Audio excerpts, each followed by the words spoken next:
Good afternoon, everybody. Thanks for being with us on this Friday. Very, very cold weekend ahead, so we'll talk about some of that. Got a lot of things going on today that we want to catch you up on. We are following a developing story in Stewartville, that is near Rochester, an early morning shooting in the shared parking lot of the middle and high school there. We're told that a high schooler has been shot, so we're live there with the latest. We'll check in with our Rob Olson here in just a minute. Also, Eden Prairie High School went into a lockdown briefly late this morning while they search for a reported weapon, so we'll bring you up to speed on that as well. The governor has just announced a new statewide fraud prevention program. So we have some details here, including someone who's in a new position to oversee some of this, what all that looks like here in just a minute. And of course, we're watching the forecast. Just how cold will it get this weekend? That time to frostbite on exposed skin is going to be really short. So meteorologist Jared Piepenberg is here. He's going to talk about that. Also, there was this unexpected burst of precipitation that greased up sort of the end of the morning commute this morning. So Lauren is watching the roads for us, and we'll have that for you coming up as well. Next hour, 1:15, Vikings head coach Kevin O'Connell is going to take some questions from the media about that Sunday night matchup with the Cowboys. So we'll talk about that. And then it was 15 years ago today, you guys, that the Metrodome roof collapsed under the weight of all that snow. So if you want to start emailing us, maybe your favorite Metrodome memory, maybe it's a good day to do that today, all day at fox.com. All right, let's cover this breaking news for you here. It's been developing all morning, and then we just got this newer information here just a short time ago. But what we know, a headline here, and then I'm going to send it to Rob. A Stewartville High School wrestler, we're told, was shot in the school parking lot early this morning, and then an adult man has died by suicide. So Rob is there trying to gather some more info for us. Rob, help us fill in some of these details. Well, we just did have a news conference with law enforcement here at the fire station, which is just right next door to the high school and middle school here. This scene here at the high school and middle school has now been cleared, and the law enforcement presence that had been here since 5 o'clock this morning has now dispersed. This investigation here is done, but what we learned is that this occurred at 5 o'clock this morning as the high school wrestling team was boarding a bus to go to a meet up in Grand Forks, hence the early time here. And there was a gunshot that was heard. Then they saw that there was one of their teammates on the ground. They didn't know what happened there. They rushed over to try to help that student on the ground, heard another gunshot. When law enforcement arrived, found an adult male dead in the parking lot of a self-inflicted gunshot wound with a rifle. So at this point, they're not identifying the people involved here, just that the student is a high schooler. We don't have an age on him, but that he was taken to St. Mary's Hospital in Rochester immediately into surgery in critical but stable condition. Want to give you, though, those words directly from law enforcement here from this news conference, which occurred at 11 o'clock this morning. So here's a bit of what they had to say. Deputies learned as they arrived that 2 people had been shot in the parking lot. Deputies, school staff, Stewartville first responders, Stewartville Fire Department, and Mayo Clinic Ambulance all responded to the scene and provided medical care as quickly as possible.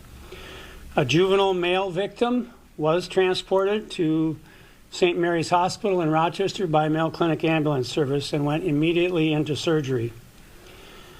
The initial investigation revealed that a bus was in the front of the school getting ready to transport the wrestling team to a meet. One of the teammates was walking in the parking lot when a gunshot was heard by others. The victim was located on the ground in the parking lot, I might add, by coaching staff. As other staff and students were looking around at that moment to see what had happened, they heard a second shot. An adult male was located laying on the ground nearby with a rifle in hand. The subject appeared to have suffered a self-inflicted gunshot wound. This subject was then pronounced deceased at the scene. Most of the students on the bus didn't even know what happened. The coaches that responded to the initial victim, the student victim, at least one of them heard something and then looked and saw the individual down in the parking lot. So, and they responded. I got to give those guys credit. They did a phenomenal job.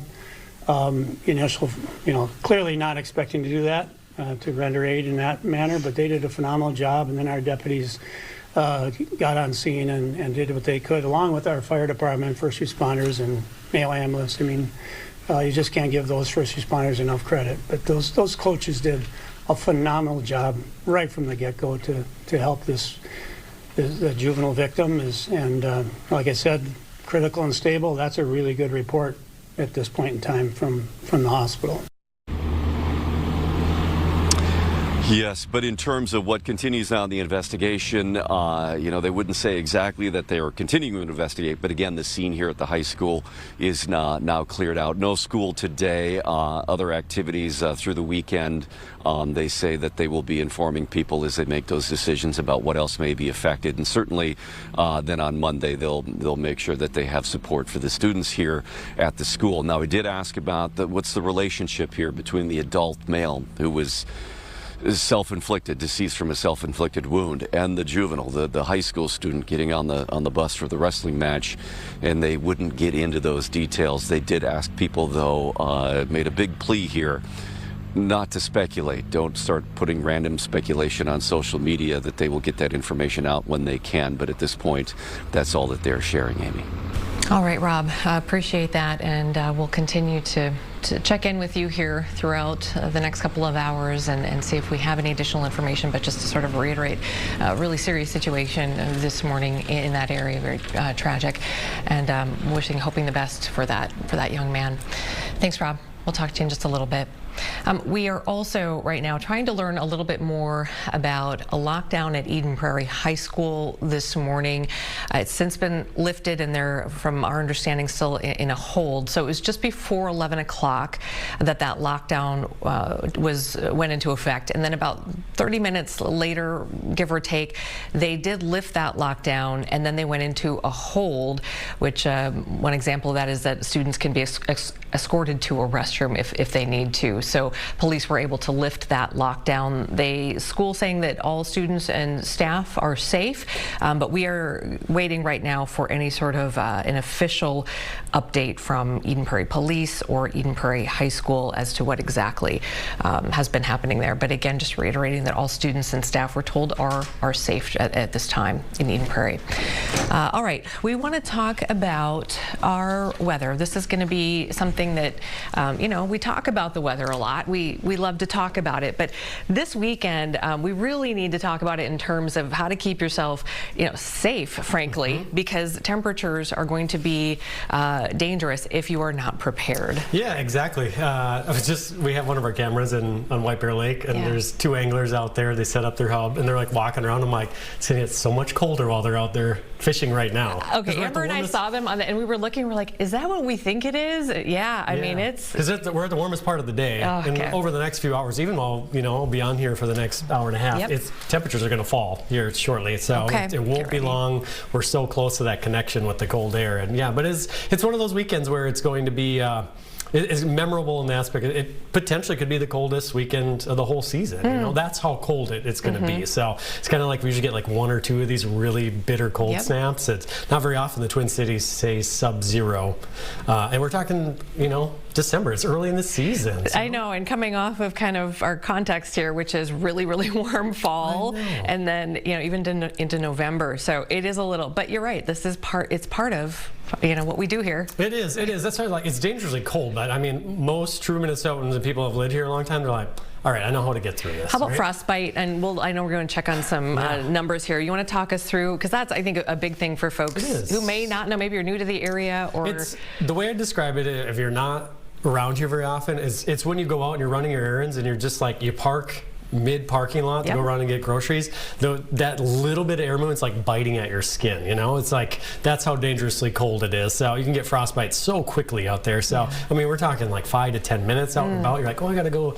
do this thing out in the yard, and you don't bring your gloves out. It's like they might feel goofy when you go back in. So don't forget the gloves, hat, mittens, especially if the kiddos are out, if you're bringing them with to do anything. Like, we have family photos this weekend, milestone photos. So I was like, oh man, this is gonna be a really cold walk, even though it's like 20 yards. But with a 1-year-old, you're like, definitely want like the blanket. Oh yeah, definitely. Like that. So yeah, dangerously cold. This morning was the beginning of it. So like, had talk a little about that. And then Lauren's here too, because we want to talk about what happened. Was it the 8 o'clock hour? It was like 7:30, and my uncle was out deer hunting in my hometown of Litchfield and texted me. He's like, it's misting out here. I'm like, it's snow on the radar.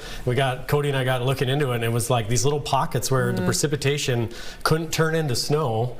It was just an interesting setup. So it was coming down as like mix, and then it was like snow, and there was mix, and then we would just watch that move toward the Twin Cities, and it was just a headache from like 7:30 to, it's still now, but like it was like 7:30 to 9 is when it really moved through, and it wasn't good. So there's some slick spots. It was sticking on windshields, and so that moved on by, and now right behind it's really cold. So, do you want me to tell a little weather story? Yeah, so let's do it. So this is storm vision. You can see that snow is already across Wisconsin. That was that little mix of snow this morning, and now we have a dusting of snow happening right now in parts of the metro. But the connection with the really cold air is like northeastern North Dakota and parts of Manitoba up near Winnipeg. The snow across parts of South Dakota right now, that may clip southwestern Minnesota late tonight, early tomorrow. But most of us are just going to have really cold air. How cold is it right now? Well, this is what it feels like outside for parts of the air. It feels like 9 at the airport. Fargo feels like 25 below already. Feels like 32 below in Winnipeg. The difference between here and Winnipeg, that's like 41-degree difference of what it feels like. So you can just look at the color contours. That's that blob of bitter cold Arctic air. Guess what? It's heading our direction. There's a breeze picking up. So here's the day. So another couple hours, we're going to go from feeling like 9 to 15 below to 24 below for any dinner plans. So it's just a huge drop coming in store for us. And then we basically it's cookie cutter this evening all the way through Sunday morning, feeling like 20s to 30s below. Some places up in northern Minnesota get a little breeze out there. Any air movement, we may dip into like 40 below category. So that's that dangerous cold through Sunday. With that, we get cold weather advisories. So the metro, 20s to 30s below this evening through Sunday morning. Up north, 30 to 40 below, not out of the question. It won't be like that the whole time, but a big chunk of this weekend will feel that way. Now, as we head towards Sunday night, the warm air noses back in the area, and we're going to start to warm up, which will be really welcome. So we're going to go from 15 below is the coldest temperature, actual temperature on the 7-day Saturday night, to feeling like 30s, which is about a 50-degree change in this 7-day forecast in just a couple of days. So it will be welcome into next week after, of course, Saturday and Sunday are the coldest days. We don't have time to talk about it now, but next time you come in about 15 minutes or so, I need you to tell me about what's happening in western North Dakota as far as the temp. When you said the temp change, it reminded me of what you were talking about today. Yeah. Fascinating stuff is happening there, and we'll tease that so that we can talk about that when you come back in about stay 15. warm this weekend, folks. Oh man, no kidding. All right, Jared's not going to go anywhere. He's sticking around, and we'll keep talking about the weather. But yeah, as you said, Jared, I mean, the roads today, this morning, if you commuted to work or wherever you were this morning and you got there by what, 7:30 or so, you're like, what are you guys talking about? Lauren, what are we talking about? Yeah, isn't this crazy? The early commuters, we were talking about, man, finally clear roads. We deserve it after a week like this week. And then we started to see those flakes and that freezing rain, and in some cases some freezing fog in the air, making weird conditions. And in about 30 minutes, we saw a dozen to 20 different spinouts over the morning commute across the Twin Cities, and we're still seeing them right now. This is a live look at 94 at White Bear Avenue. This is just east of downtown St. Paul, and the east side of the Twin Cities are really struggling right now. I'm talking about White Bear Lake, Matamidi, to downtown St. Paul, to Egan, to Woodbury. That circle of 494, 694, 94, about a dozen different spinouts just like this one that we're seeing right now. Ryan is at the helm of our traffic cameras clicking around for me. I want to show another backup. I think we're still seeing it on 36 in Roseville. Oh, it looks like we have all lanes open. But yeah, another spot where we were seeing slick roads. We woke up this morning to normal driving conditions on all major roadways according to MnDOT. Over the last couple of hours, that has shifted to nearly all blue roadways. So that means partially covered roads with slush, ice, and snow. And those slick conditions were what caused issues, especially on roads that looked like they were just fine. Ryan, can we look at Highway 62 and 5, this is just northeast of MSP Airport. There are 2 different incidents happening right now.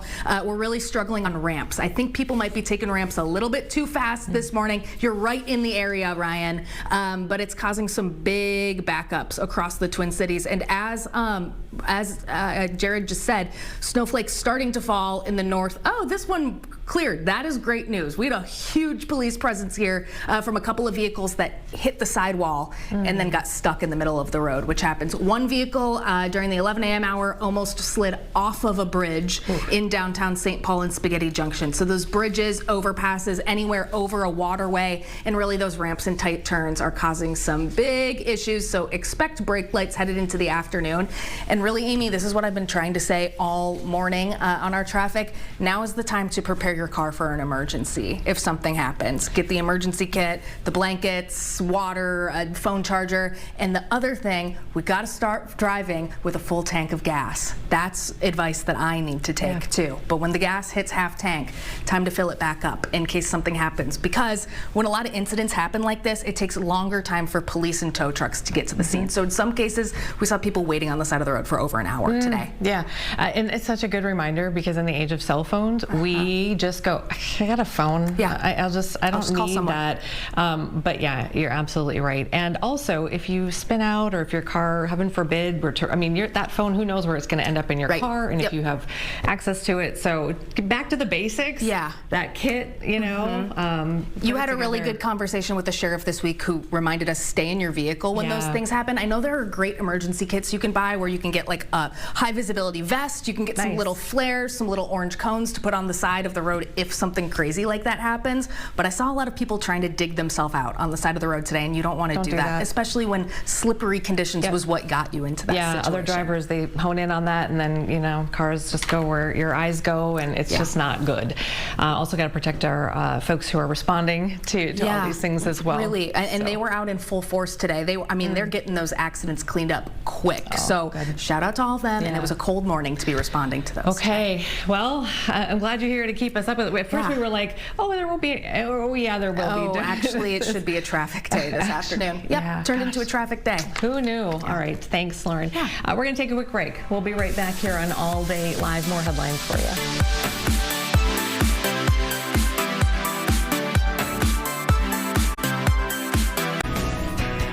And welcome back to All Day Live. This is one of the scenes that we are watching here actively this afternoon. At about 5 o'clock this morning, this is Stewartville, which is a town just south of Rochester. Stewartville High School wrestler was shot in the school parking lot about 5 a.m. And then we know that an adult man has died by a self-inflicted gunshot wound as well. We don't have a lot more details, but our Rob Olson is there gathering that information, and we'll check back in with him in a few minutes to recap some of what we do know, as authorities did just talk to us here a short time ago.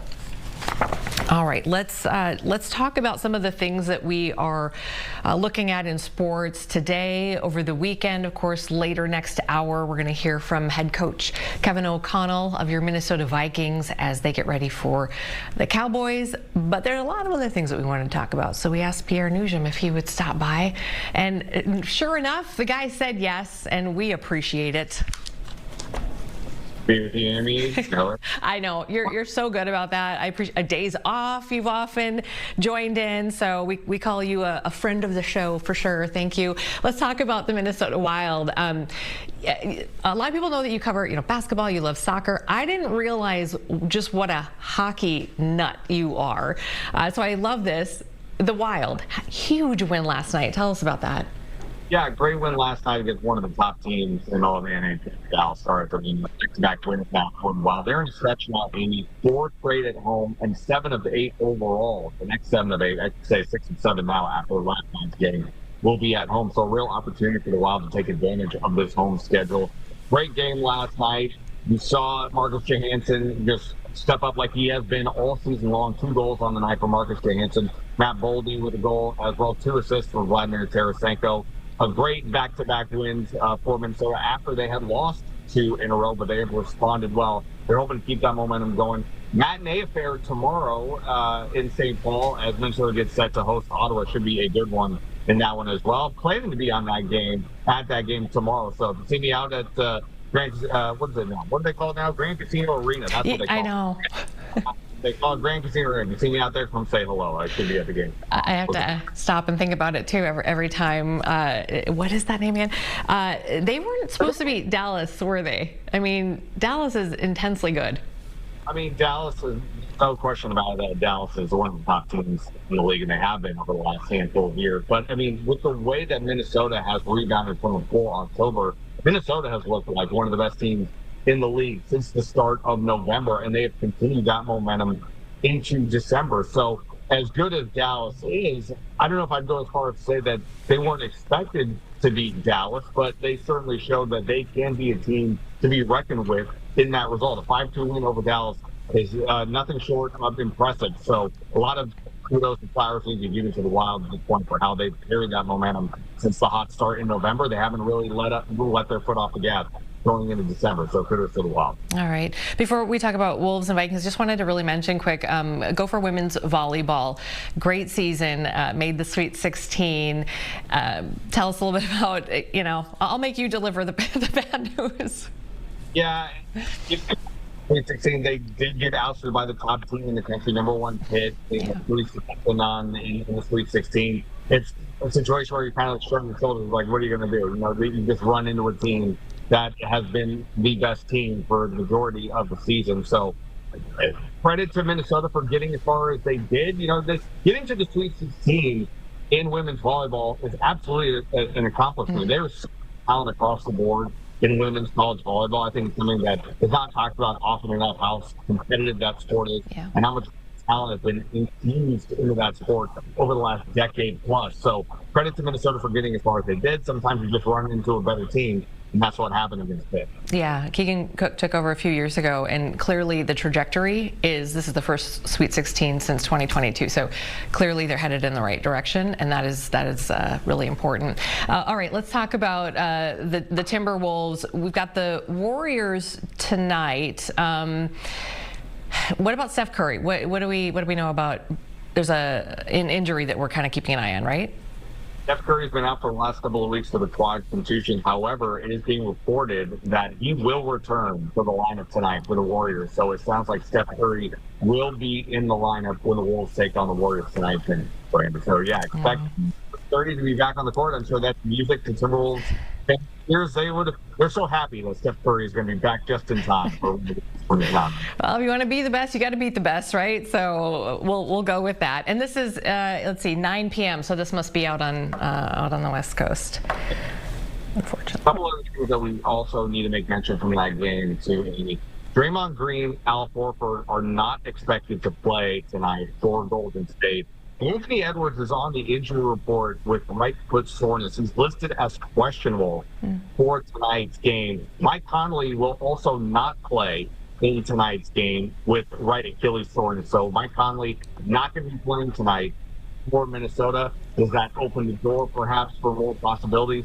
Well, Rob Dillingham, we don't know because Bones Highland came off the bench the other night and had a spectacular game. Yeah. So Bones Highland might be the guy that you're looking at as a point guard position when Dante DiVincenzo comes out for the first time in the game. So could be Bones Highland. Maybe we'll see Rob Dillingham get a little more time with Mike Conley not playing. We'll wait and see how it plays out. Yeah, it's interesting because there's so many moving pieces with that bench and the possibilities, because I think Finch said that he was benching Terrence Shannon Jr. because he was just getting too many fouls too quickly. And so it just, it's constantly evolving, I feel like, which I think is good because I think they need a little fire in their belly. That's just my personal opinion. Team that really hasn't been a team with a traditional point guard, so to speak. I mean, Dante DiVincenzo in his own right is not a point guard. Mike Conley is really the only natural point guard on the roster. I know you can make a case for Rob Dillingham there, but Rob has traditionally in his career, been collegiately anyway, been a score-first type point guard, not a guy that would be key in the offense, only Mike Conley can. So we'll see how Chris Finch wants to play that out. I know he constantly talks about having multiple guys that can handle the ball up the floor. Anthony Edwards at times has been that guy who served as the guy bringing the ball up the floor. So Without Mike Connolly, though, it becomes a little more interesting to see who comes off the bench first in place of Vikings. Real quick, we're going to check in with you next hour, about 1:15 or so. We're expecting to hear from head coach Kevin O'Connell of the Minnesota Vikings. This is sort of a weekly thing that he does. What do we expect to hear from him? Well, the first thing that I'm looking to hear from Kevin O'Connell right now is the status of Christian Darrisaw. Darrisaw did not practice on Wednesday. He did not practice on Thursday. Him not practicing on Thursday is nothing new so far this season. They typically give him Thursday as a day of rest. However, he typically has been on or out at practice on Wednesdays, and he gets the day off on Thursday, and then he typically comes back to practice on Friday. But we're still waiting to see if Christian Darrisaw is going to be upgraded to limited at worst today in today's practice session. So that's something to keep an eye on for sure. But if he has a third straight DNP, you could be looking at a situation where the Vikings are playing on Sunday Night Football without Christian Darrisaw, but we're still waiting to see what happens with them. All right, Pierre. Well, we'll check back in with you right before that press conference and talk more Vikings. Thanks for popping in here, and we will chat with you in a little bit. Okay, bye. Let's take a quick break, and are we going to hear? Oh, with who? With who? Ah, it's a joke. These are some owls in a tree. Everybody, we'll be right back.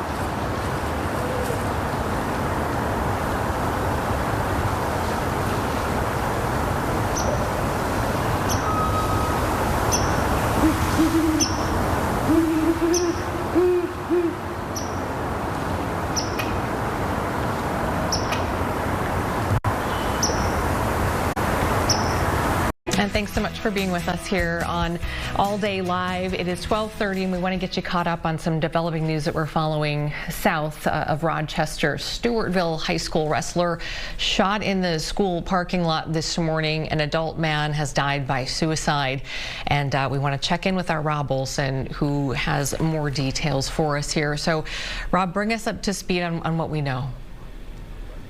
Well, yeah, and what we don't know, too, I just want to get right off the bat, is we don't know the connection, the relationship between the high school student who's injured and in the hospital and the adult male that was found dead of a self-inflicted gunshot wound. That was a question we had.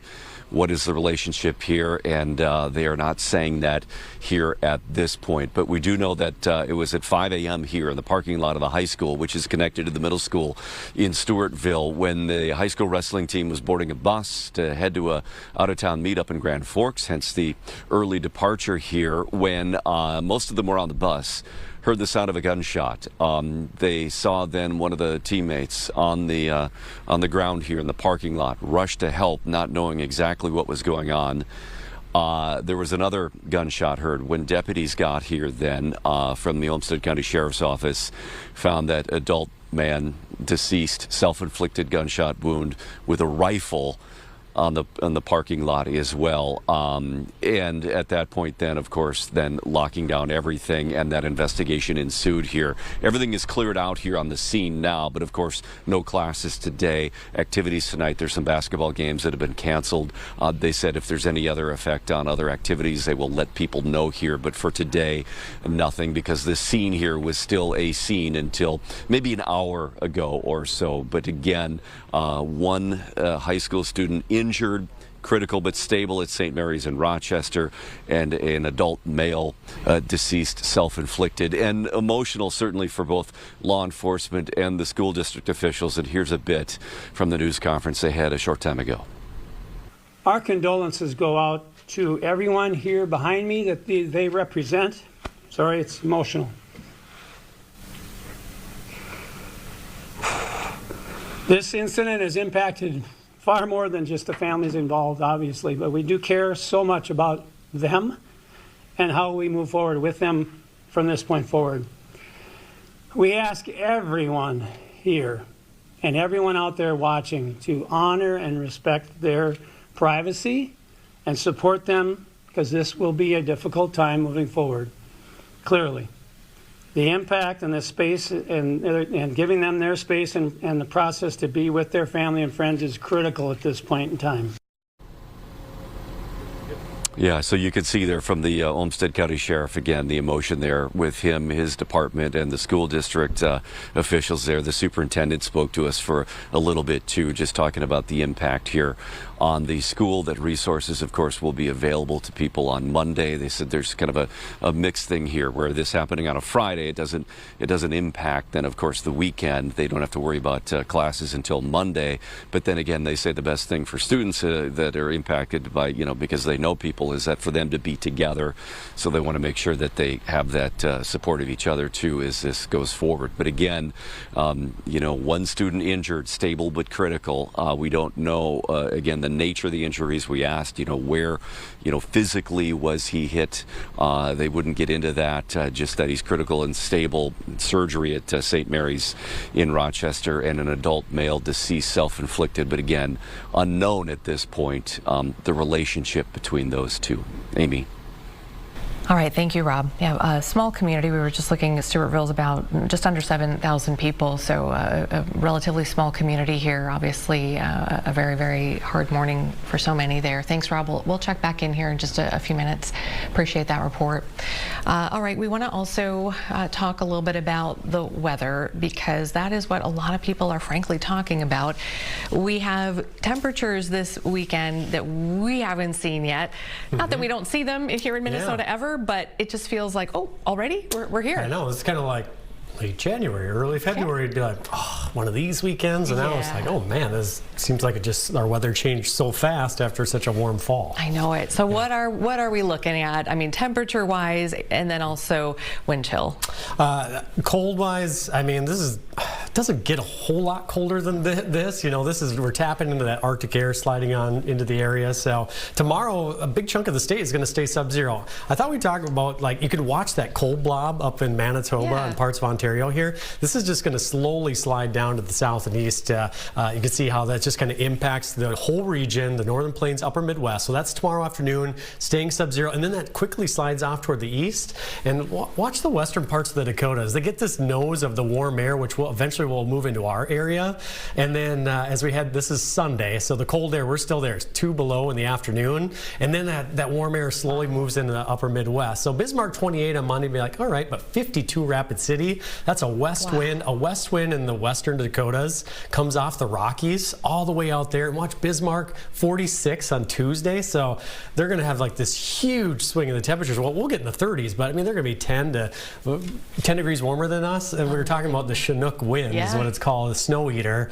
And when I worked in Bismarck, western parts of the state, it was just wild how it just all like get a tap into a west wind in the winter. It just quickly warms up. So we don't get that. But this then it far east dissipates around Fargo, Moorhead. Oh yeah, the Red River Valley is just like, when I worked in Fargo, then I was like, oh man, I wish we could tap into that, but that never happened. So we had that snow this morning. That's kind of the leading edge of this cold. You can see that clear sky up near Fargo, Grand Forks, northwestern Minnesota. That's that pocket of really cold air. That's going to drive into the state here over the next few hours. We're at the warmest part of the day right now, and this is what those feels like. You're wondering about the feels like temperatures. This is currently feels like 32 below right now in Winnipeg. So it's really cold, not too far away. Over the next few hours here, I thought we'd just kind of fast forward into the weekend, what it's actually going to be feeling like. So give it here a little bit of time, and here we go. So 3:30, we might feel already like 20-some degrees colder in the next few hours as that northwest wind's going to pick up. Here's your evening outside doing anything, running errands. Here's tomorrow morning, letting the dog out. Here's tomorrow afternoon. Yeah, it's just going to be cold all weekend long. So it starts this evening, lasts all the way through Sunday morning. There's Sunday morning, anyone, churchgoers, anyone going out there, it's just going to be bitter cold. Later on Sunday, we try to climb out of this. It's not going to warm up in a hurry by any means, but it'll feel anywhere from 40 below up north to 20s and 30s below surrounding the metro. So a really, really cold weekend. Some of the coldest air we may have all winter long. It's just going to be tough to beat a day staying sub-zero in the Twin Cities. It doesn't happen all that. Short-lived. It's just happening on a weekend, so everyone's going to remember that. 15 below on Sunday morning, that's the coldest temperature, but then by Tuesday morning, that's 30 degrees warmer in the morning, and then almost 50 degrees warmer than that 15 below into Tuesday afternoon. So getting really, I'm going to say quotes, nice out. But there's a few folks that really love this cold. It's that type of air when you go out. if you haven't been in it a whole lot, it's like you can feel the hairs in your nose just like just get stiff. It's weird. It's just like, oh yeah, because your nose is trying to produce moisture to keep the air you're breathing in, so it's all right. And it's just like, yeah, it's something, huh? It is. All right, brace yourself. We'll talk to you here in just a little bit. We want to just keep reiterating to folks kind of that frostbite watch out for people as well. It's doable. It's just it is dangerously cold. So just be prepared when you go out. Okay. Hats, mittens, gloves, everything. Okay, we'll see you in just a couple of minutes. Thanks, Jared. A couple other headlines here for you. A new fraud prevention measure in Minnesota announced today. So the governor just named as part of this a new director of program integrity. And we also learned that the state is hiring an outside expert group to create a new statewide fraud prevention program. So we clipped some of what the governor had to say. Here, let's take a listen. We are a state that chooses not to let people go hungry or homeless or uneducated.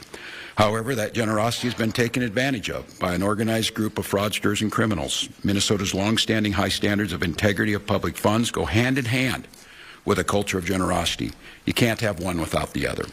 Any amount of fraud is too much. That's why over the last several years, we've made many systematic changes to state government to both detect fraud and hold those accountable after it happened.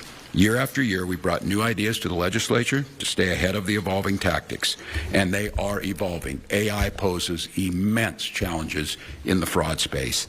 We've sought top-to-bottom change in state government to create stronger oversight.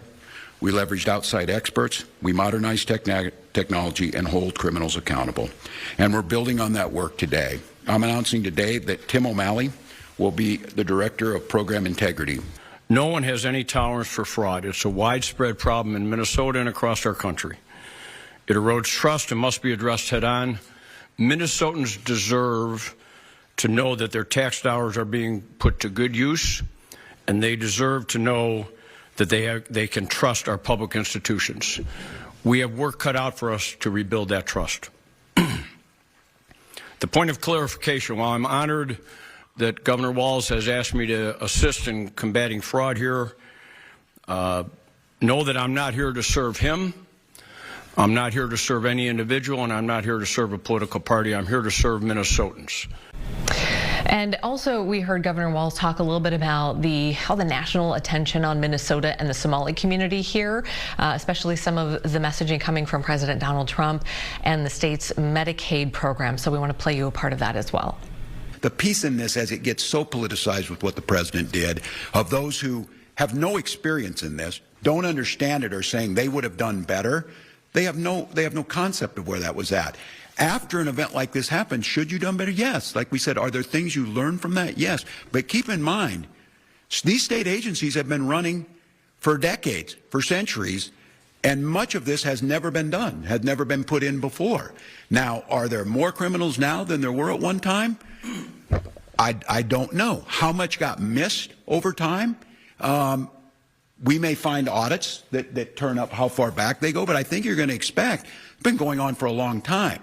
The extent and the size of it is why I keep coming back to this. We never saw that kind of money move. We never saw it move without the safeguards before, and I think that opened it up. And the sophistication. I mean, every one of you are getting fraud calls, and it's a lot more sophisticated than the Nigerian prince who needs you to send your Social Security number to him. It's a lot more sophisticated on defrauding you. Eric? Governor, is the well too spoiled, or can you count on cooperation with the U.S. Attorney's Office here and the FBI? 100%. That well is not spoiled. I would let Drew talk to that, and I'm going to say that. In the midst of what's very clearly a vindictive attack on Minnesota from this administration, I will say this, the bright point on this has been the U.S. Attorney's Office. And you saw that when Andy Lugar left. We never missed a beat to Joe Thompson, and they have been good partners. I'll let Drew talk about it. He worked with them, and we have talked about this. And look, I have to assess this too. I understand when I speak up, it brings Donald Trump's petty vindictiveness to Minnesota. And this is all about coming and attacking us. He didn't know anything about this. He doesn't know how a Medicaid program works. The only thing he knows about it is he's going to double the cost over the next week. But he doesn't know how these programs work or anything about it. So he heard, and somebody told him, the Somalis are stealing money and they're not doing anything about it. Throw it up there. That's not how the U.S. Attorney's Office works. All right, one more note from the governor's press conference. He did also talk about some plans to roll out some what he's calling aggressive executive actions next week around gun violence. And gun violence prevention, as we know, been something at the top of mind for the state legislature, especially after the mass shooting at Annunciation this past summer, and also the murders of a lawmaker and her husband, and the attempted murders of other lawmakers as well. Unclear if any tougher laws would make it through the legislature. They tried to get that special session off the ground. That never happened. It is just really narrowly divided among party lines. So we'll hear more about that coming up next week. All right, we're going to take a quick break and come on back with more headlines. We're live, of course, in the Stewartville area covering a tragic incident this morning. Folks out of school there at the middle school and high school after a high school wrestler was shot in the parking lot. Happened early this morning before school. The scene is cleared, but there are just a lot of questions left here. So we will cover that and much more coming up on All Day Live. Stay with us.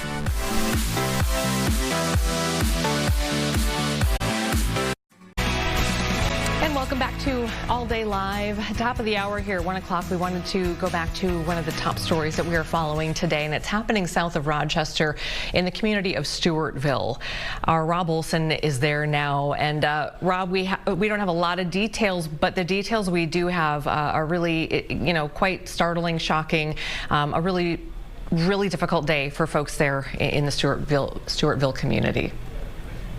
Yeah, certainly. This happened before school, so there was no need for the further emergency response plan, no lockdown, that sort of thing. It was at 5 o'clock in the morning, so it affected school itself by classes being canceled today and activities of basketball games tonight being canceled. But again, it didn't affect in terms of any sort of response on a lockdown procedure, those emergency procedures. But 5 o'clock this morning is the high school wrestling team here was boarding a bus to head to the meet in Grand Forks, hence the early call here.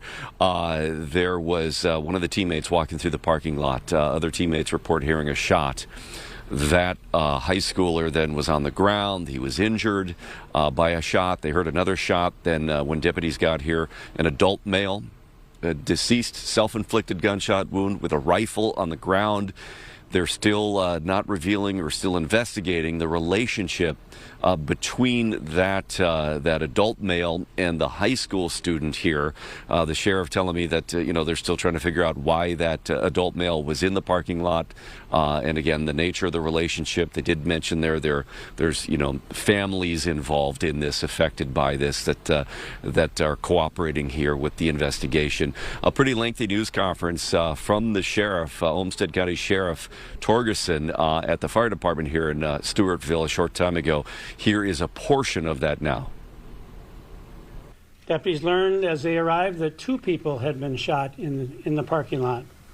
Deputies, school staff, Stewartville first responders, Stewartville Fire Department, and Mayo Clinic Ambulance all responded to the scene and provided medical care as quickly as possible. A juvenile male victim was transported to St. Mary's Hospital in Rochester by Mayo Clinic Ambulance Service and went immediately into surgery. The initial investigation revealed that a bus was in the front of the school getting ready to transport the wrestling team to a meet. One of the teammates was walking in the parking lot when a gunshot was heard by others. The victim was located on the ground in the parking lot, I might add, by coaching staff. As other staff and students were looking around at that moment to see what had happened, they heard a second shot. An adult male was located laying on the ground nearby with a rifle in hand. The subject appeared to have had suffered a self-inflicted gunshot wound. This subject was then pronounced deceased at the scene. Most of the students on the bus didn't even know what happened. The coaches that responded to the initial victim, the student victim, at least one of them heard something and then looked and saw the individual down in the parking lot. So, and they responded. I got to give those guys credit. They did a phenomenal job. Clearly not expecting to do that, to render aid in that manner, but they did a phenomenal job. And then our deputies got on scene and did what they could, along with our fire department, first responders, and male ambulance. I mean, you just can't give those first responders enough credit. But those coaches did a phenomenal job right from the get-go to help the juvenile victim. And like I said, critical and stable. That's a really good report at this point in time from the hospital. Yeah, and again, that at St. Mary's Hospital in Rochester is where that high school student wrestler was taken. So again, a lot of questions here remain. The sheriff did say they've been in contact with the Bureau of Criminal Apprehension, but there was no need for them to actually respond down here immediately. This, again, was a scene that was cordoned off until maybe shortly after 11 o'clock this morning. But again, all open now, and the investigation here has cleared out. But certainly an impact on a small community here. No classes today, and certainly a lot of emotion here dealing with what had happened this morning in a small town where a lot of people know each other. And the school said they will put out more information over the weekend here about what other things that they'll be doing, or if there are other activities that will be impacted by this as this investigation and kind of the emotional response to this continues. Yeah. Amy. And Rob, sorry if you said this, but are we expecting another update from law enforcement at all later today? Nothing scheduled at this point. Okay. You know, they said they would release information if there was more, but they didn't have another news conference or specific timed release planned at last they said at this prior news conference. All right. Thanks, Rob. Appreciate it. We also wanted to just update you because we'd been following at Eden Prairie High School. There was a brief lockdown, and we do have a little bit more information here that just came in from Eden Prairie Police. And I'm just going to read you their release. It says at approximately 10:30 this morning, Eden Prairie Police were notified about a rumor among Eden Prairie High School students that a gun was brought into the building. The building was placed on lockdown to allow police to investigate. After a brief investigation, police apprehended 3 16-year-old male students, one of which was in possession of a gun. 2 were arrested off campus where the gun was recovered. 1 arrested on campus, and police are continuing to investigate whether or not that gun was ever on school grounds. Lockdown lifted. There is no active threat to the students or staff. Everybody is fine, and this, again, active investigation. No other information, but if you had heard rumblings of something going on there, that is the official word, what we know right now, and we'll continue to update that when we get more. Also, one of the other big stories that's happening today is happening at the Capitol. Governor Walz announcing this new fraud prevention program, some different measures, and a new director of some of this fraud prevention. So our Mike Manzoni is following this one for us today. Mike, what do we need to know about this new initiative?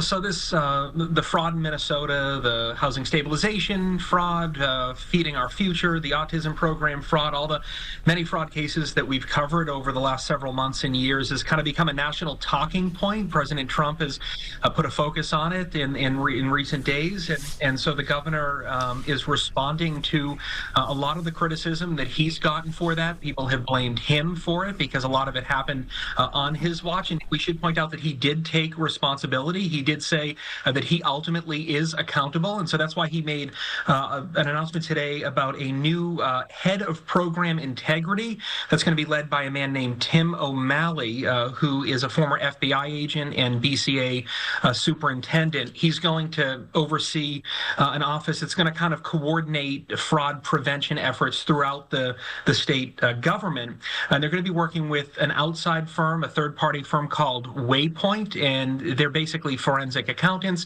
They're experts who work with prosecutors, law enforcement, and they're going to be doing an audit specifically focusing on 14 what they characterized as high-risk Medicaid programs. And so those are programs that they've gone through that take federal money, that are dole out federal money, that are administered by the state, and they think that they are especially at risk for fraud. And so they want to try to get ahead ahead of that, and they're going to be producing an independent audit on that front.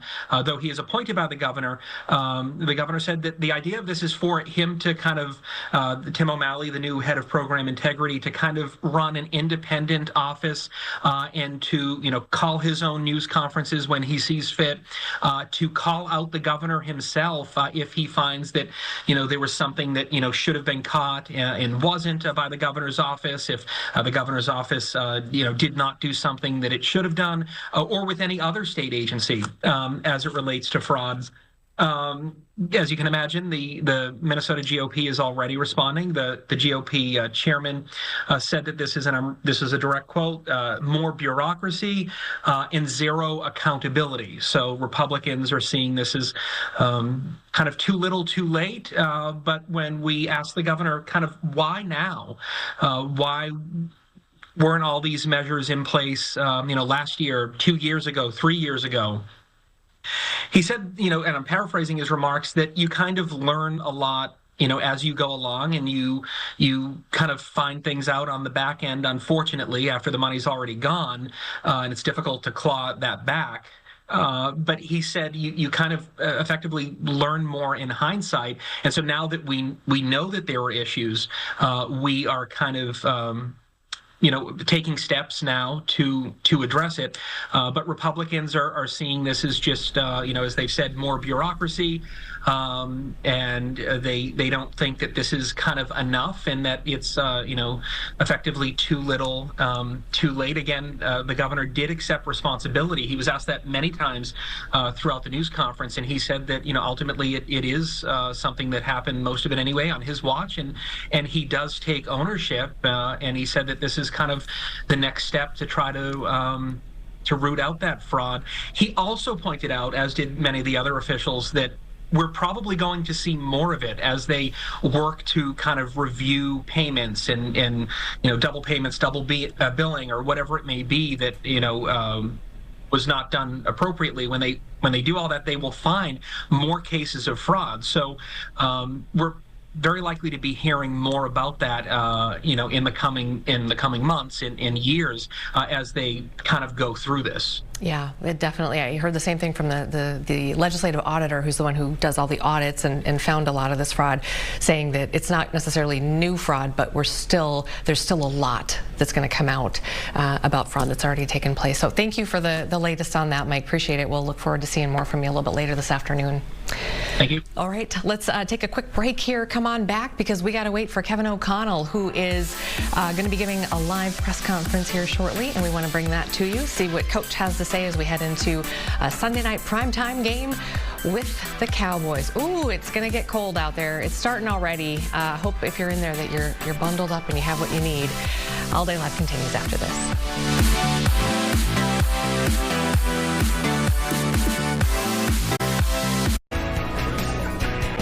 Okay, hey Pierre. Oh, we're on the move. Hi, Amy. We're on the move. Look wait, that's not KOC, is it?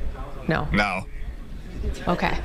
This is live coverage as we wait for Kevin O'Connell to take the podium. Yep, that's at TC. Yep, there we go, TCO. It's okay, it's kind of fun. Just, you might get a little dizzy. Pierre's giggling down there. You know this drill very well as we wait for Coach to talk to the media, answer some questions. As we head into what's going to be a Sunday night prime time game, what are some of the things that you think we're going to hear from KOC today? Well, I think one of the things that we're probably going to hear, Amy, is first and foremost whether or not Christian Darrisaw is going to play. We talked about it a little bit in the previous hour.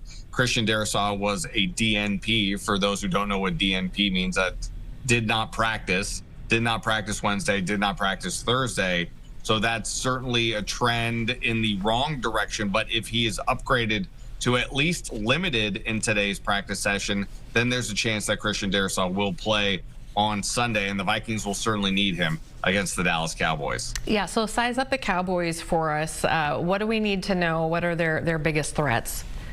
Number one in total offense in the NFL. Not just number one in total offense, but number one passing the ball. And this is where the chess match, I think, gets interesting in this matchup, because Dallas has the #1 passing attack, and of course they're led by George Pickens and CeeDee Lamb on the outside. And not to insult Dak Prescott, their quarterback, not to get his name first out of my mouth, but Dak Prescott as well. But #1 passing offense versus the #4 pass defense in the NFL, that is the Minnesota Vikings. So that right there is the matchup you want to pay attention to. How can Minnesota limit the big play opportunities for those two dynamic wideouts in George Pickens and CeeDee Lamb? I think that's what the game is going to come down to ultimately. Okay, so we'll be watching that. Let's talk about J.J. McCarthy again as we're waiting for Kevin O'Connell. And when we get that podium shot up, guys, if you want to pop that up, then we can dip to it quick, faster. Let's talk about J.J. McCarthy. You know, I don't know, these primetime games, I feel like, was it in Chicago? Was that the primetime game where he kind of had that alter ego moment? I mean, what are we expecting to see out of young number 9? You are remembering correctly. That was Monday Night Football in Chicago against the Bears. However, the following week, the Minnesota Vikings were on Sunday Night Football against the Falcons and laid a dud against Atlanta at home. So what can we expect from J.J. McCarthy? I think at this point, Amy, your guess is as good as mine. The only thing I will say, though, is we finally saw progression. I think at this point of the season, the fans just want to see improvement from their quarterback on a week-to-week basis. We had not seen that prior to last Sunday's matchup against Washington, but we finally saw a step in the right direction for J.J. McCarthy. Had a very good game by his account. I know the numbers aren't going to blow you away in particular, but he didn't turn the football over. That's certainly the first thing you want to see from your young quarterback. And can he do it again in a primetime atmosphere against the Dallas Cowboys? Just as long as you can start stacking together, I should say, good performances on a week-to-week basis and establish some level of good consistency. That's, I think, what the fans want to see from J.J. McCarthy at this point. Yeah, and not to take anything away from that win, the defense's performance or J.J.'s performance up against, though, that game, a 3-win Commander team. So, you know, do you still feel that same weight for it of kind of the progression, or do we have to kind of hedge some of that with, you know, who they were up against? I do think there is context that needs to be added, and I certainly understand that. But, I mean, I've been watching football for over 40 years, and I constantly get told in this league it's any given Sunday. Mm-hmm. So why do I need to discredit what J.J. McCarthy was able to do despite it being against a team that has been injury-riddled and down on its luck? Sure, that's certainly the added context that you want to provide.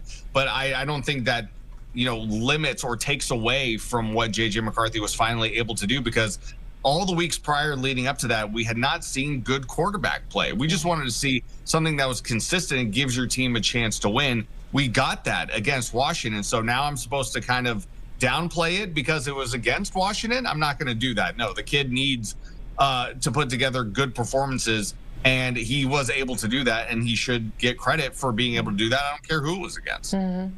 Yeah, as long as that trajectory, like you said, is moving in the right direction, that's all that matters. Let's talk a little bit about the other JJ, Justin Jefferson.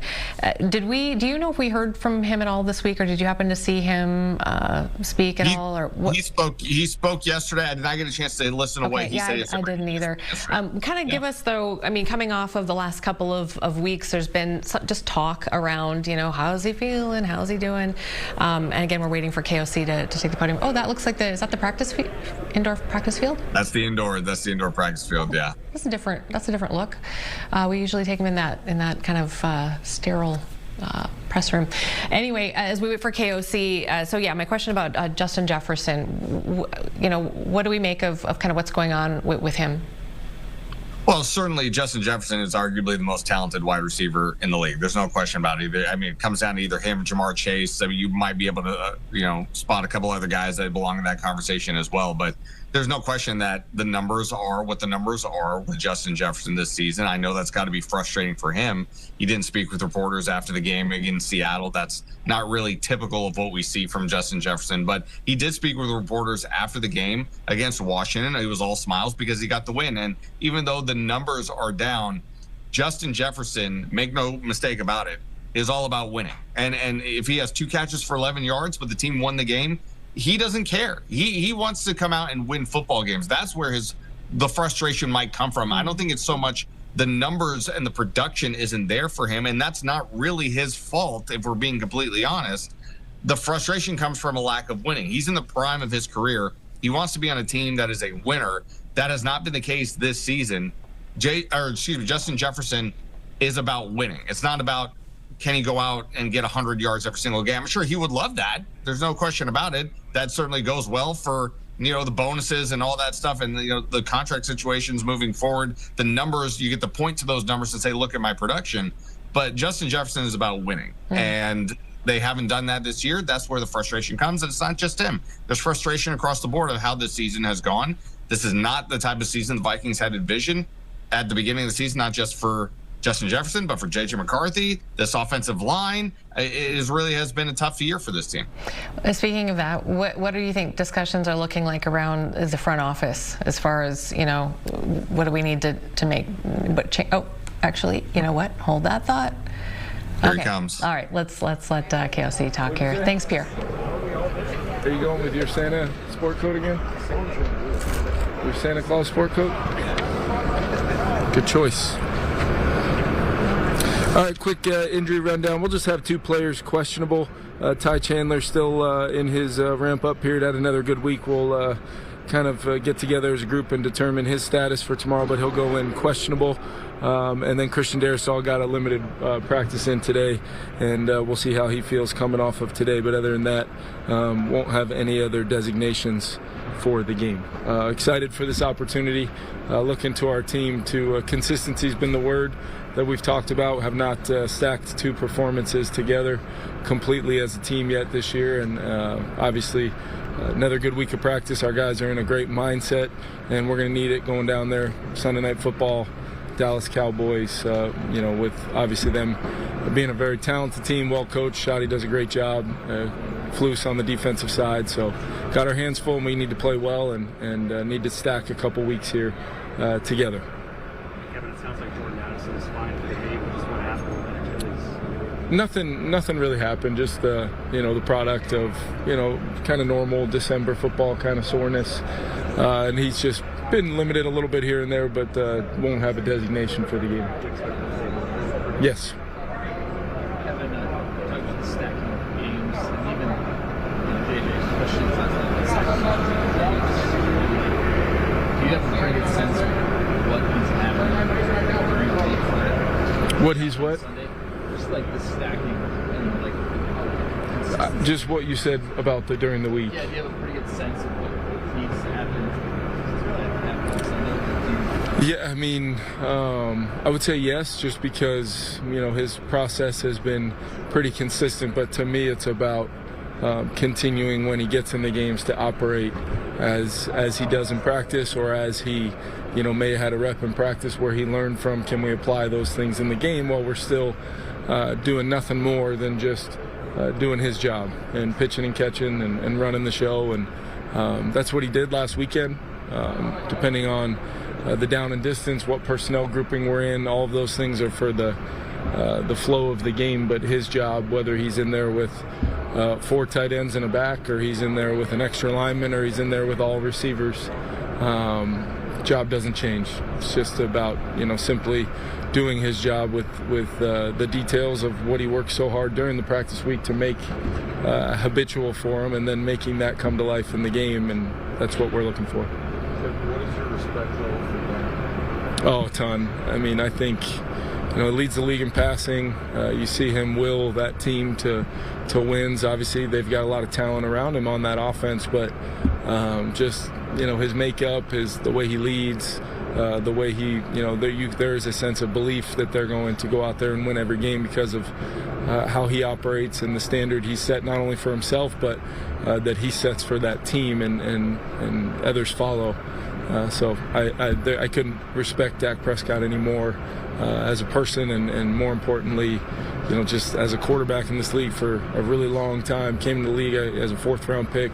Did love him coming out, but he's proved a lot of people right as far as the type of player and person that he is. I know we talked a lot about Christian and his return from his injury, but did you think week 15 that this would still kind of be part of the management No, I mean, at this point, it's about managing the weeks based upon how he comes out of the previous game, where that thing's at, and then trying to put together a plan for the week that gives him the best chance to help us on Sundays. How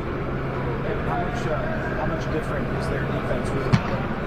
Yeah, it's different. I mean, he's incredibly impactful. They already had a really solid interior front with some impact guys in there that we know well, and then they add him to it.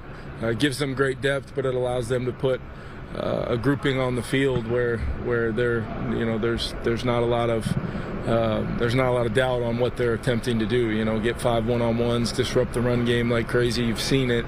His ability. I know we get carried away a lot with the overall statistics for a season. But teams change, they evolve, they maybe add a player like that throughout the season, and regardless of what the big picture numbers may be, the current film might tell a totally different story, and that's what his addition has kind of meant for, I think, this team and how they're playing with him in there. Kevin, what's your relationship like with Brian Schottenheimer, and what do you think the job he's done his first year? Yeah, he's done a great job, and I've always had a really strong relationship with him. Spent 3 years with him and think the world of him as a coach, and just watching what he's been able to do, and they've had a very unique year, obviously, where they've had to deal with a lot of circumstances that true leadership has to be in place to weather those things. But it's not just doing that, it's coming out and the team coming closer together, and the team playing at a really high level, and you can see the culture that's being built there, that he obviously has his fingerprints all over, and you can tell the players just love playing for him, just from afar, watching the tape, the excitement of their sideline, the commitment of those guys, and I think he's done a great job. But it'll be great to see him, and then we'll go compete. Kevin, with their kicker, he made it from 65. Yeah. For Yeah, I think you got to understand that situational football could be different.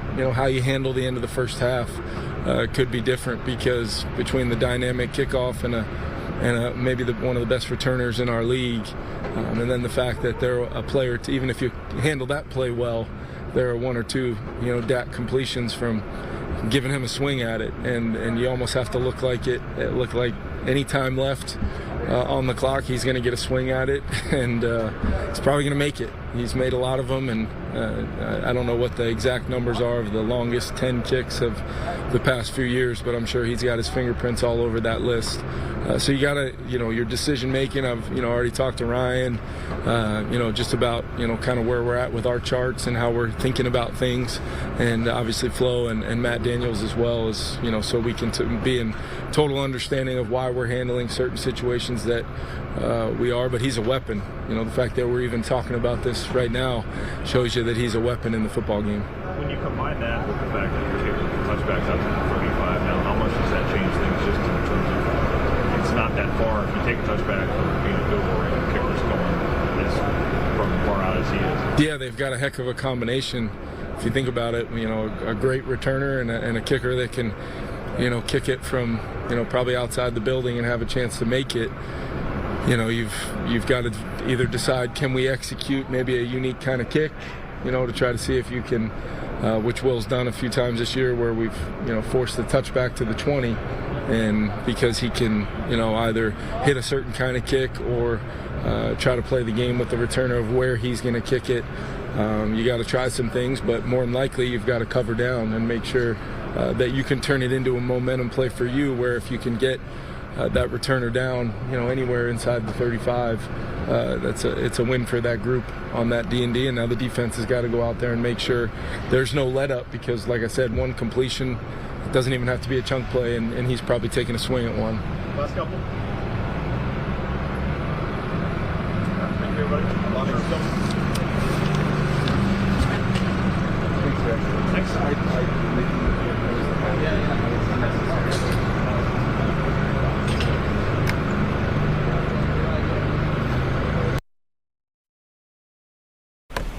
Well, that ended quickly. All of a sudden. All of a sudden. All right. Me off guard. The headline there for Darisaw, though, Ryan? Yep, limited in practice today, questionable for Sunday night against Dallas. So, you know, we've talked about this offensive line all year and the protection that, you know, is needed to give J.J. McCarthy the time he needs to go through his reads and perform, right? Yeah. If that doesn't hold up, then you get to problems. So absolutely. One more quick thing before we head to break here, as long as we're kind of talking about sports. Where were you 15 years ago when the Metrodome roof caved in? There it goes. Yep. There it is. Goodness. Well, I was working here. I was working in sports, and I was sleeping at the time this happened because it happened about, I want to say 4:35 in the morning. And there's that video that we remember so well. And I got a call that's come in. The Metrodome's roof is gone. Is no more. Incredible. Yep, there. Oh gosh, these pictures. Wow, that takes you right back. If you want to check it out, I was looking up kind of old stories, and on Vikings.com, there's a great story that was written by Craig Peters and Lindsey Young, and it takes you all. I mean, they start the night before with Chad Greenway, the night before at the Vikings team hotel, hearing the fast winds outside. They talk about Ben Lieber too, and then everything leading up to it, and then all of a sudden the news that the Metro Dome was donezo and that they would not be playing there. So it's a really great read. It's actually pretty long, and they've got a lot of great interviews in there as well. So go check that out at Vikings.com. And as the story goes, the Fox crew that was scheduled to broadcast that game, we all know that game eventually got moved to, I believe, Detroit. A couple days later, maybe. It did. That Fox crew just kind of had a hunch that maybe something might happen and left those cameras on overnight to capture that video, and this is what happened. Can you imagine if we would have never had the, never video, got to see it. Never got to see that iconic video. And I think it's so just thankful that nobody was underneath that at the time. In that video you can see someone is driving a cart just off kind of on the side of the field, but nobody got hurt. They had to move the game, and that's the Metrodome. And here we are, 15 years later. Gone, just like that Vikings press conference. Just up and out, just done. All right, Ryan, we'll take a quick break, come back. We have some more headlines, though, that we want to run through when we come back. So stay with us. All Day Live continues. Folks, there's a sad reality in our grocery stores. You know, that healthier, more natural food just tends to be more expensive. And most of us, we kind of just work it in where we can. But we wanted to introduce you today to a Wisconsin man who has really made, I guess, an intense commitment to eating healthy, among other things. So Robin Greenfield, thanks for being with us. We appreciate you taking some time. You are foraging 100% of your food and medicine for 1 year. Is that right? Yes, correct. Okay. Why? First, I got to go there. Why? Sure. Well, we live in a time of great disconnection and separation where a lot of us don't know where our food comes from, how it gets to us, what the impact it has on the earth. And this, for me, is a way of deeply connecting with the earth and practicing one of my beliefs, which is that the earth can provide us with everything we need. We know that theoretically, but I want to feel that deep inside of myself. And for a year, not for a month or two, you're committing to a year. Today's day 64, so I've just reached the 2-month mark. Okay. How are you feeling? Feeling good. I'm here. I'm feeling solid. I've been able to get all of my needs, the calories, the fat, the protein, but all the herbs and spices and the medicine, everything to keep me nourished and healthy. We're going to show folks some of the things that you brought in here, but I'd love to walk through kind of a day in the life of Robin. And I want to be clear too, we're not talking about you growing a garden in your backyard. I mean, explain to us what foraging looks like, and just, I guess, walk us through a typical day. Yeah, so I'm based in northern Wisconsin in Ashland, and so for this entire year, everything that I'm eating is the abundance that's growing freely around us. So no gardens, you know. Wisconsin is my garden, Minnesota is my garden for this year, as well as everywhere I'm traveling to. And so I'm eating wild rice and stinging nettle and bee balm as a spice, and venison and fish, and lots of apples and pears and plums, many different berries. So I'm eating about 100, I've harvested about 100 different foods and medicines.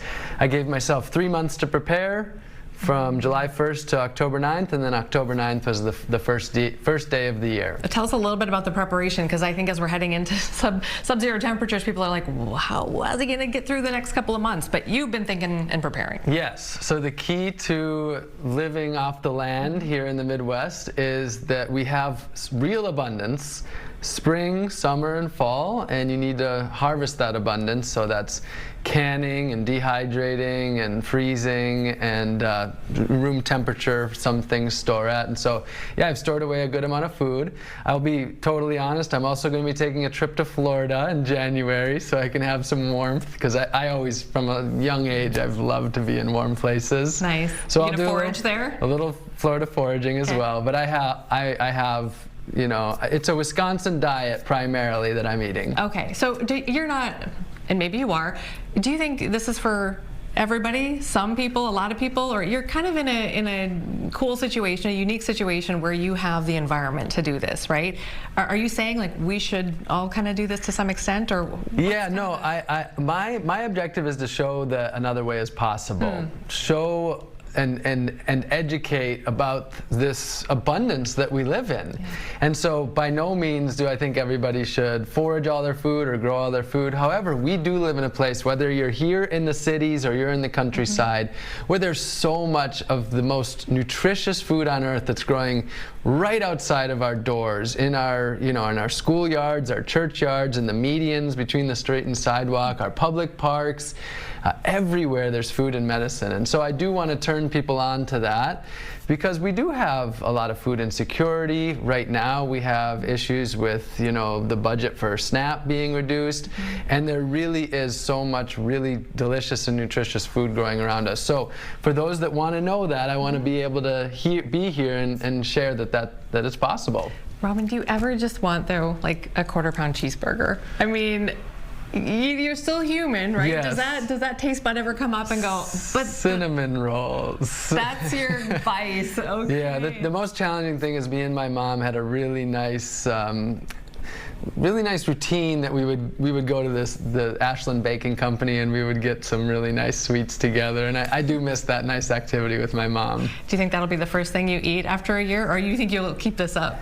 I'm thinking about next year doing another year of eating only foraged food, but only what other people forage, and I'll sit on the couch. We're gonna just escalate it. Have your taste buds changed, do you feel like? I mean, what tastes really good to you of the things that you had? What's your favorite flavor or thing that we might go, oh? So most of us, what I have, it's called a domesticated palate. We have lost our connection to all the hundreds of unique flavors that grow around us. Do you want to show us a couple things? Maybe this is a good time to kind of show, and you can kind of pull out what you want and yeah. Here. Can you? Yeah. Well, I can. Yeah. If you want to show that way. Yeah. Does that work? Yeah. Do it. There we go. So this is just we can stand. Yeah, this is a sample of what I'm eating. So you have you know, herbs and spices, seeds, nuts, fruits, your venison, your fish, your wild rice. And so just to give you an idea as far as my spices, you can smell this. Is that the seaweed? That is bee balm or monarda and wild onion, two very common plants that grow in this area. I mean, it's kind of like not quite an oregano, but you know, it's got some, oregano-ish. So some of the plants are things that we would be, you know, we would recognize pretty well, and then others are like pretty unique. So this is cattail pollen, and basically that tastes just slightly better than chalk.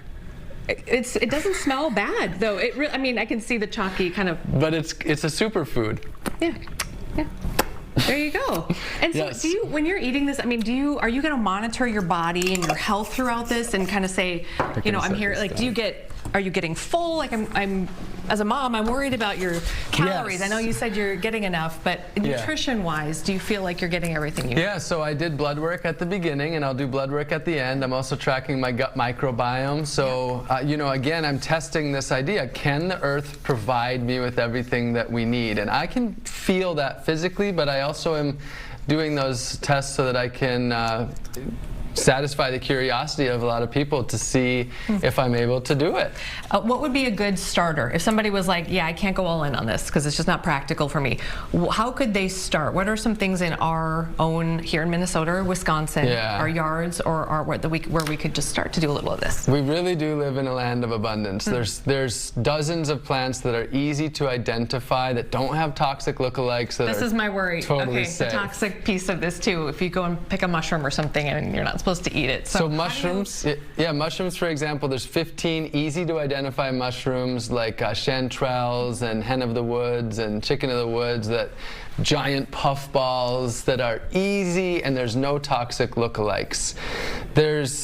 And of course, toxic lookalike comes down to how close you're paying attention. If you just say, oh, it's an orange mushroom, I know there's orange mushrooms that are edible, then you're going to have problems. You need to be diligent. You need to actually identify the plants. But, here in Minneapolis area, there's lamb's quarter, burdock, purslane, plantago, dandelions, basswood leaves. There's mullein and goldenrod. There's so many easy to identify plants. Do you talk about some of that in here as well? Yeah. This food freedom. Yep. This book is about my year of growing and foraging all my food, and it includes a beginner guide to foraging. It's not just food though. We're talking about medicine as well. So tell me how that's been going. Yeah. Well, of course, our food can be our medicine, or it can be a poison to us, actually. If we're filling our body full of things that our body needs to heal from, then we need to be taking more, medicines. But when our food is our medicine, it can be healing with every single bite and every single sip that we take. So I have about 3 dozen or so herbal teas that I drink. I have my medicinal mushroom tea, which is right here, which is chaga, turkey tail, reishi, lion's mane. And you can smell that. That's actually really pleasant. Oh, wow. Yeah, I know a lot of folks here drink mushroom tea as well, just because of they don't want the caffeine and they don't want it's a good substitute. So yes, there's an abundance of medicine growing around us, and many herbs that you might use if you have a particular issue, but many that just are generalist medicines that just help to keep us healthy. This is incredible. Again, we're not doing this to say everybody should be doing this, but I think it's a really interesting example of how you can do this. And, when the grid goes down, I'm going to come to your house. I'll be a good person. So tonight I'm speaking at U of M, 6 to 9. Tell us about that. I'll be giving a talk tonight all about this at U of M, 6 to 9. It's through the Minnesota Mycological Society. Nice. And then I'll be at the Holiday Forest Fair on Saturday, which is a lot of foragers will be there teaching about these sorts of things. And then Sunday, I'll be at Wren Market in Duluth. So there's lots of opportunities. I teach free classes, very accessible for people that are, excited and wanting to learn. All right, Robin Greenfield, A Year of Growing and Foraging, 100% of My Food. Food Freedom is the book if you want to go check that out. Thank you for coming in and bringing these things. It smells wonderful. It's inspirational in kind of a way of like, I know I can't do this, but also reconnecting, I think, is something that is so important. One step at a time. We can only be ourselves and where we are, and so taking it one positive step forward at a time. Incredible adventure. Thank you, and we'd love to check back in with you later too. Let's do that. All right, thanks, Robin. Thanks a bunch. We're going to take a quick break, and we'll be right back after this very serene moment. Stay with us.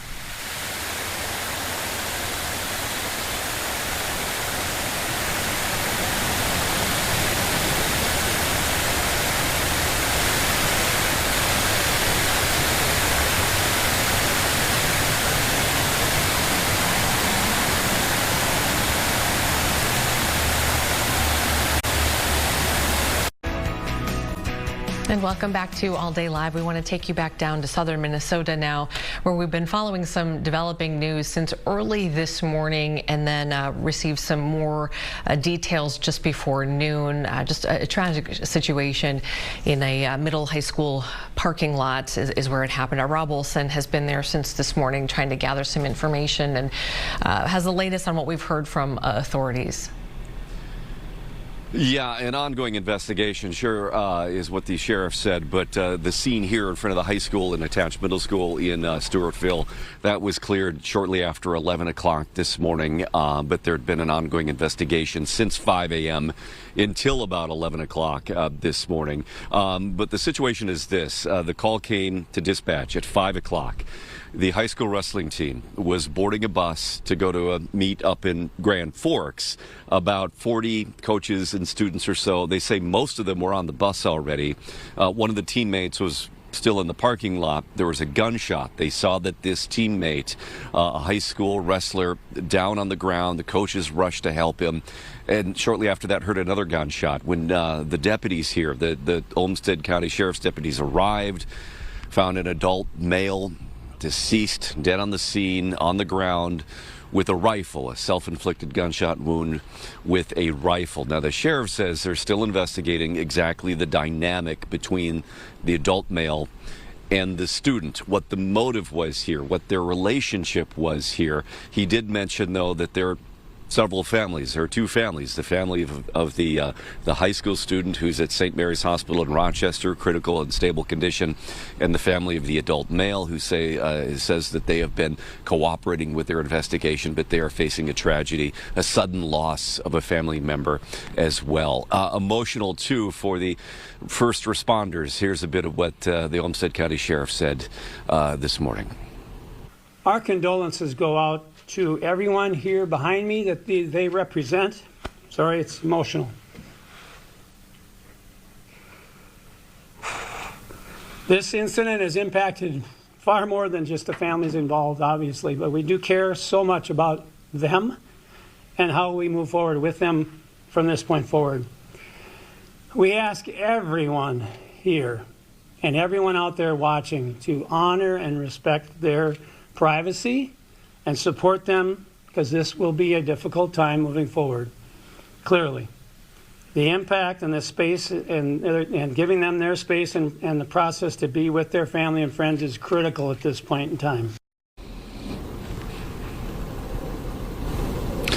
So again, the impact on the schools, no school today. The basketball games tonight have been canceled, but since this occurred at 5 a.m. and the only folks here were the coaches and the students, those of the wrestling team getting on the bus, it didn't impact the school in terms of any other emergency procedures or lockdown because the school was empty at that point, all contained out here in the parking lot. But again, they ask for privacy. The sheriff also imploring people to not go online and speculate about what happened as they continue to investigate the dynamic between the adult male who died of suicide. He said, remember that. This is somebody who committed suicide and their family members impacted by that sudden loss. But as they explore the dynamic between that adult man and this high school student here, who is again at St. Mary's Hospital in Rochester, critical but stable. There you go, Amy. All right. Thanks, Rob. We'll check back in with you a little bit later on here this afternoon. Appreciate it. We also wanted to bring you a story that we're just kind of learning about here. It looks like there was a press conference in the Fargo-Moorhead area earlier today, and just kind of a shocking story here about some pills that were found. So we're told that it was, this is according to Moorhead Police, that shortly before noon on Thursday, there was this bag of pills that was found. It was a 13-year-old middle school student was in possession of this bag of pills. They were secured, and another student had come forward and said that they had seen it. So field testing indicates that these pills are suspected to contain fentanyl, which we know is obviously highly dangerous substance, deadly substance. So there are approximately 1,500 pills that were in this bag. Again, student 13 years old arrested for first-degree possession of a controlled substance, now in a juvenile detention center. One of those pills, the street value, we're doing a little bit of research here, street value about $25 a pill, so about $38,000 street value. These are going to be tested in the lab, but from the field testing, Moorhead Police are saying that these look like M30 pills, which, as we've been kind of doing some research here, counterfeit pills, very dangerous. They're supposed to look like 30 milligram oxycodone tablets, which is sometimes used for chronic pain, also misused for euphoria. But just a reminder, a couple of things here. That student who came forward, good job for that kid, that young person who came forward to make sure that authorities knew about this. We don't know if any of it was distributed at the school. We don't have any of those details, but the fact that they were able to secure this before any got into anybody's hands. Again, reminder, 2 milligrams of fentanyl. That's a few grains of salt, just for context. 2 milligrams of fentanyl can be lethal.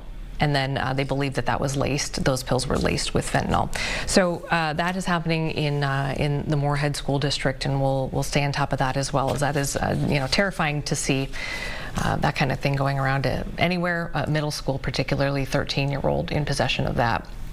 All right, cold weather advisory issued here. I just saw this come in Hennepin County. So tonight, midnight, until about 10 o'clock on Sunday morning, there is a cold weather advisory in Hennepin County.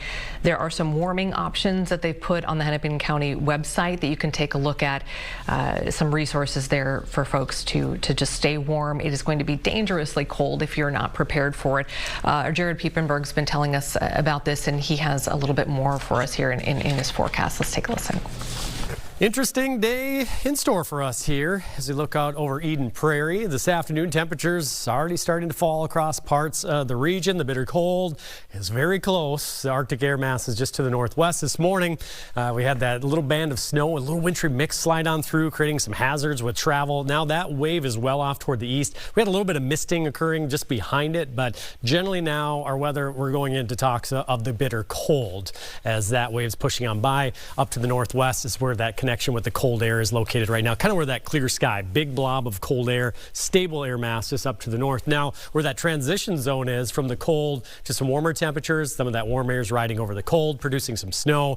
Western parts of South Dakota, that will kind of track down to the south and east, may clip southwestern Minnesota with a little bit of snow. But in the meantime, the rest of us are just watching to the northwest where this is on the way. Strong northwesterly winds. Teens near 20 in southern Minnesota this morning. Check out Fargo right at the donut, 1 above in Bismarck. Colder yet to the north and west, and that's on the way. Also, this is going to come with a breeze for today and into tomorrow. So those feels like temperatures, our wind chills, going to turn bitter as the day progresses. So here's mid-afternoon here, feeling sub-zero, feeling 20s to 30s below zero up in northwestern Minnesota as we head toward the close of the day. Now, if you have dinner plans this evening, plan accordingly. It could feel mid-20s below zero. Even in the Twin Cities, there's 7:30 this evening. 30s below up north, just a really cold close to our Friday, and it doesn't change tonight into tomorrow. Taking the dog out for a walk on Saturday morning, 20s to mid-30s below zero are warm spots, if you want to call them that. Teens below zero to wake up to on Saturday in southwestern Minnesota. Saturday afternoon, really not a whole lot of change. Actually looks like it could get a little breezy. Not crazy windy, but just enough that if you're outside even running errands or, walking from your vehicle in to get groceries, it's just going to be that biting cold feel on any exposed skin. That's the way it's going to be. The dangerous cold's arriving this weekend, 20s to 30s below, even in the afternoon hours of your Saturday. And we hold on to that bitter cold into Sunday morning. Later in the day, late on Sunday, we try to climb out of this cold pool. In the meantime, cold weather advisories for that kind of light blue shaded area on the map up north. Feels like temperatures could drop to 30s to 40s below around the metro and south into the east of us, feeling like 20s and 30s below zero pretty consistently starting later today, tonight, all the way through Sunday morning. Here's your Saturday forecast, where today temperatures are falling already this afternoon into the evening, penny below zero for the high temperature. At the warmest part of the day, maybe around 18 below for feels like, but likely will feel like 20s below for most of the day around the Twin Cities. That northwest wind 10 to 15, so that I call a breeze on a really cold day. Gusts could hit 20, maybe just above 20. It's that biting cold feel any bit of the day you're out there with that exposed skin. So dangerously cold starting tonight all the way through Sunday. Now the warm air starts to nose back in on Sunday night. Teens to wake up to on Monday morning, then 27, 37 Tuesday, not far off from that into Wednesday, with 20s later on in the forecast. Look at Sunday morning, mid-teens below zero all the way to Tuesday afternoon. That's about a 50-degree swing, give or take a little bit out there. So the warm air is on the way. We just got to get by this really cold weekend. Yep, stay bundled up for sure. Any exposed skin, it's going to be a problem for more than a few minutes. All right, let's take a look at some of your regional headlines here. 1:45 is our time. We're starting in Des Moines, Iowa. A Des Moines man is accused of hiding cameras in porta potties, indicted now at a federal level. So apparently this man, authorities say, was caught hiding cameras at Des Moines Park and at a cross-country meet in Marshall County in September of 2025, so just this past fall. He would face up to 30 years in prison on each of the 13 charges against him, so charged at the federal level there. Let's go to North Dakota now. This is about an hour north of Fargo. Grand Forks, East Grand Forks, UND, you know it, you love it. Well, drivers who receive a seasonal or snow removal related parking ticket can actually get that taken care of and eliminated by donating 5 non-perishable items to the East Grand Forks food shelf. How about that? So the police chief there, Michael Hedlund, says that the arrangement has been in place now for at least a decade. They say this has been a really effective tool, a reminder for drivers, not to park on streets during a snow emergency, but also, great for this food shelf. And Grand Forks Herald is saying that drivers can also clear the fine with a $15 donation to the East Grand Forks food shelf as well. Interesting. Wonder if they do that anywhere around here. Like that. Let's go to Brainerd now. An assisted living center's license was suspended and then revoked by the Minnesota Department of Health. Brainerd's Carefree Living was apparently not in compliance with several state regulations, things like neglect of residents, lack of documentation on medications, records, assessments, requirements, some other things as well. The suspension is effective immediately. However, the center is required now to ensure residents receive the necessary care until they're safely transferred to some other facility. So really a tough situation for some families who have loved ones in the Carefree Living, Assisted Living Center in Brainerd. Okay, let's go to Mankato now. How about this group of high school students? These high schoolers, man, they are so smart and they are doing such good things. They are leading a holiday light recycling drive. What a great idea. So Mankato Free Press with this one, they are saying that this drive offers free disposal of old or those broken holiday lights, which we all have, through January 5th. Any materials that they're going to collect are going to be recycled through a youth eco-solution program. It's a program that encourages young people to take leadership in sustainability. They've got some drop-off bins set up at Mankato West High School in that main office. Also, the Children's Museum of Southern Minnesota is another place that you can get rid of those lights, recycle them. Really good idea by those kids. All right, let's take another break here, give you a moment of serenity. If you are going to be out on the slopes this weekend, please bundle up. I've got a kid begging me to go to Highland this weekend. I'm on the fence. I don't know, you guys. It's going to be so cold. If you do go out, make sure that all of your skin is covered. It's only going to take 5 to 10 minutes before frostbite can set in. So take care of yourself. We'll be right back with more All Day Live.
Ryan. Hello, Amy. How are you? It's Friday, so doing well. It's going to be a little chilly this weekend. Yeah, what are you going to do with Henry this weekend, do you think? Probably not leave the house.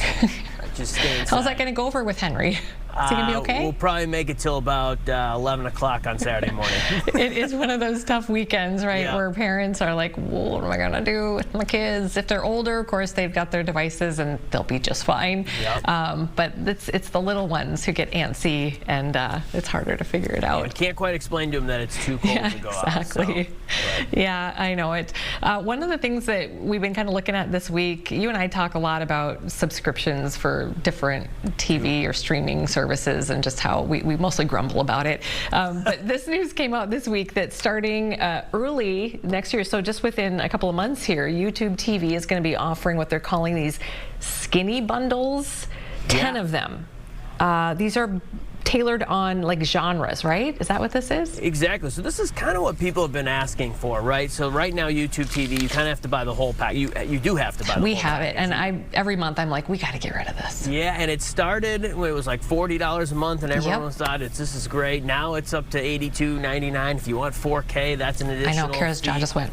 Yeah. So, but now YouTube TV is offering, well, say you just want to watch sports, so like me and probably you, you can get just the sports bundle, which includes the 4 major networks, including Fox. Hey. And then like ESPN, FS1, TNT, and a couple other channels, so you can get your your sports package. But not FanDuel, I'm guessing. No, it will not include the regional sports. Yeah. That's the kind of the downside. So, okay, got it. So put that off to the side. That's separate. Okay. No word yet on what the cost is. I did read a report, I think, in The Athletic that said it could cost $55 to $60, which would be still expensive, but cheaper than the $82.99 for the whole deal. And it sounds like YouTube TV is going to do this for, say, you just like to watch cable news and you want to watch just like Fox News and CNN and MS Now, I think it's called. So they're doing these little bundles to kind of cater to people who just want like a certain type of program. Yeah, I would think right off the bat, sports fans, this is going to be probably, this will resonate with them the most, because other genres, it's hard to categorize because so many are crossover. Yeah. So that gets a little harder. But yeah, you can go online and kind of read about the different genres. But I did not realize that the 4 major networks were part of this as well, which makes sense because a lot of the games are on there. But for our news or local programming and stuff, we always want to have that. But that's interesting. Yeah, so have you, a little more options for people. What do you got cooking in your house right now, if you don't mind me asking? I do have the YouTube TV. Okay. The whole deal. So I was sweating it out when ESPN, remember that? Oh, that was going on for a while. So I have it. We watch a lot of sports in my household. So. Yep. Do you watch a lot of other stuff through YouTube TV?